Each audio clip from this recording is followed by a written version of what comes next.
Kuble pi baro kani day ka mathematics class 9 but kadai jong ka boot MBOSE tementang ngan kenya kani ka exercise 1.4 question 1 on classify the following numbers as rational or irrational. Ide ban classify kini number bal ai santali kanu badai rational but kanu badai irrational. Banang kong kani 2 minus root 5. Hangni kani root 5 udai irrational number namar ni 5 ndai perfect square no number hapo square root ladam dai perfect square kadai irrational teladang ye minus 2 but uniu irrational number kan dai irrational number dang ye minus uniu 2 dai rational number dang ye minus rational number but irrational number kadai irrational number tang ni kadai irrational number.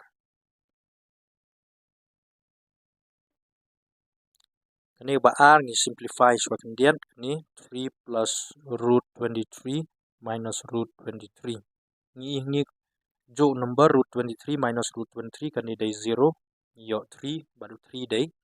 rational number teka answer ni kadai rational r e t i o n l kani day rational number kamut new number nang ye keng day 3 kata day rational number kani balai 2 by 7 root 7 by root 7 kani nila bantok ni 2 by 7 kini gi root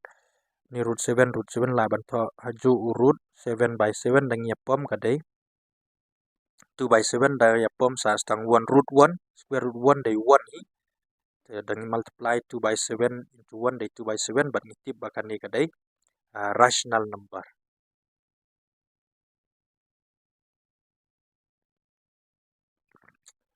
Kani basang ipeng ni 1 divide root 2 2 day perfect square ke square root jong ni 2 day irrational number telada 1 divide po daw irrational number ngin sayo biang irrational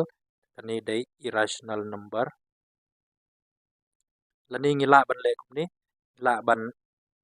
hang ni day irrational number ngila ban rationalize dan root 2 na po ngi multiply na po ban ajrong daw root 2 hi sayo 1 to root 2 na ajrong day root 2 sapo root 2 yo 2 so new root 2 day irrational number ni day irrational divide daw rational kadai irrational number but kani 2 pi don earthly value ke way day fraction 22 by 7 lada 22 by 7 day rational number nangta 3.141 kani dari decimal kadai non terminating non recurring kadai irrational number tengi simbek ba kadai ka irrational ngi simbek ba daka decimal ni kemudian ni kan sedai irrational number hangni baki ong ban classify kadai rational na irrational baraboru new pi day irrational number hagan